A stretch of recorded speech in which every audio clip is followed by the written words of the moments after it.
Laki-laki kelahiran Banu Hampu, Bukit Tinggi, Sumatera Barat, tanggal 18 September tahun 1904 ini terlahir sebagai remaja yang sangat beruntung di zamannya. Gelar adatnya saja Datuk Mudo. Setidaknya, ia mencicipi sekolah elit pribumi sejak tingkat dasar hingga perguruan tinggi. Dia mencicipi SD elit pribumi HIS, SMP elit pribumi Mulo, sebentar di Stovia, lalu di AMS. Setelahnya, dia belajar juga di Sekolah Hukum Recht Hoge School RHS. Kurang apa lagi, namun, nyatanya dia kemudian ikut serta dalam pergerakan nasional. Sejak masih sekolah di Betawi, Asaat ikut serta dalam Jong Sumatranenbon, organisasi pemuda bagian pergerakan nasional. Ikut serta pula dia dalam kepanitiaan Kongres Pemuda tanggal 28 Oktober tahun 1928 di Jakarta.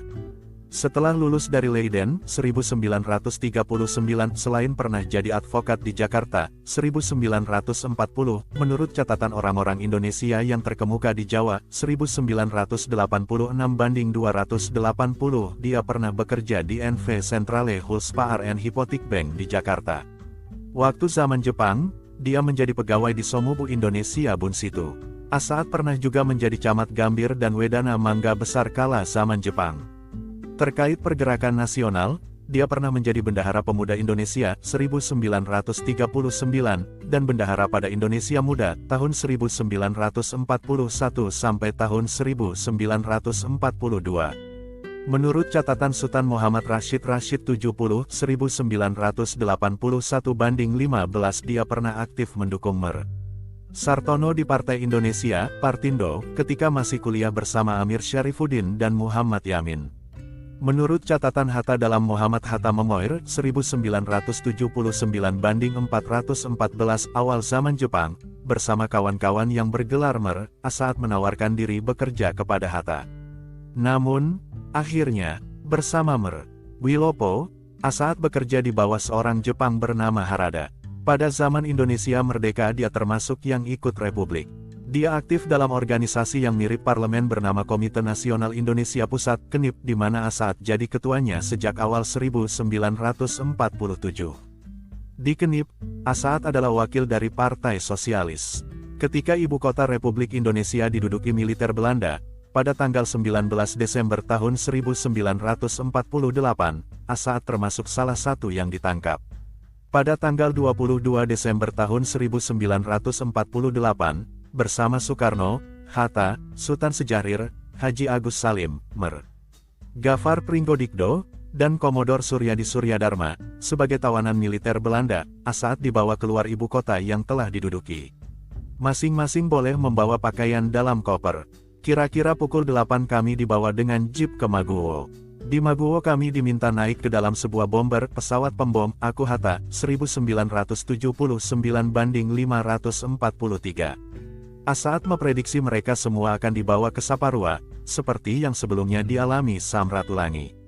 Rupanya, pesawat itu mendarat di lapangan terbang tertua di Indonesia, Cililitan, kini Halim Perdana Kusuma. Mereka singgah sebentar dan semuanya buang air. Sebelum terbang menuju Bangka, pesawat tiba di lapangan terbang Pangkal Pinang, kini Depati Amir. Hatta bersama Gafar, Asaat, dan Suryadharma dibawa ke Menumbing. Setelah Belanda ditekan dunia internasional, pada 1949 Republik Indonesia pun dipulihkan. Pemimpin-pemimpin Republik, termasuk Asaat, dibebaskan. Asaat kembali ke Yogyakarta dan setelah tanggal 27 Desember tahun 1949 dia jadi pejabat Presiden RI untuk beberapa bulan. Ketika hendak mengisi jabatan pejabat Presiden, Asaat ditanya Subakir, seperti dicatat dalam skets parlementer 1950 banding 16. Nama Tuan disebut-sebut sebagai salah satu yang mungkin akan menjadi akting Presiden Republik Indonesia. Sampai di mana betulnya ini? Sambil tertawa, Asaat menjawab, buat saya itu terlalu muda.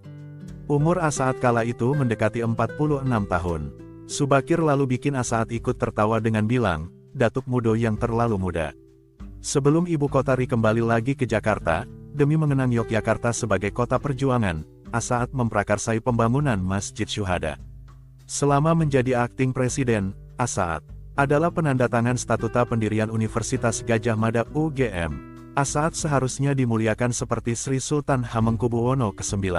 Ketika Soekarno menjadi presiden dan Hatta menjadi Perdana Menteri dari Republik Indonesia Serikat (RIS), yang terbentuk setelah pengembalian kedaulatan tanggal 27 Desember tahun 1949, terjadi kekosongan di kursi kepresidenan Republik Indonesia (RI). Maka, Asaat menjadi pejabat presiden untuk sementara waktu.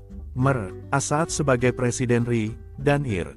Soekarno sebagai Presiden RIS, tulis Ahmad Mansur Suryanegara dalam Api Sejarah 2, 2017-283. Seharusnya, Asaat dipanggil Paduka Yang Mulia, panggilan Presiden. Namun, Asaat tak mau. Asaat tidak mau dipanggil Paduka Yang Mulia, tapi kalau mau, panggil Bung Presiden, tulis Martias Duski Pandu. Setelah RIS bubar pada tanggal 17 Agustus tahun 1950 dan menjadi Republik Indonesia, Soekarno menjadi presidennya.